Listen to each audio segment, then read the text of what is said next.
fix age restriction or age verification error on Twitter. So if you want to fix your age restriction or age verification error on your Twitter, then what you need to do is first, you just need to simply open up your Twitter or your X application. After opening, you need to go with your profile, which will be on the top left right here. Once you tap on it, you need to scroll down and then go in settings and support, and then go with settings and privacy.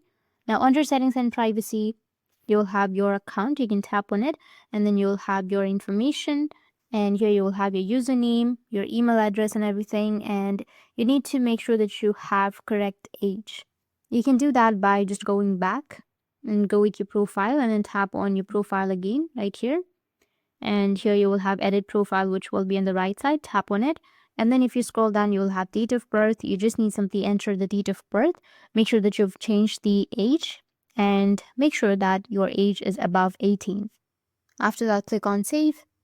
Now what you have to do is just go back again and click on your profile, go with settings and privacy, which will be on the bottom. Then click on your account, then your account information, then click on log out, which is here on the bottom. After logging out, log into your account and you'll not see the age verification problem again. This is how you can take off the age verification restrictions on your Twitter. And if you have any questions, feel free to comment below. Thanks for watching.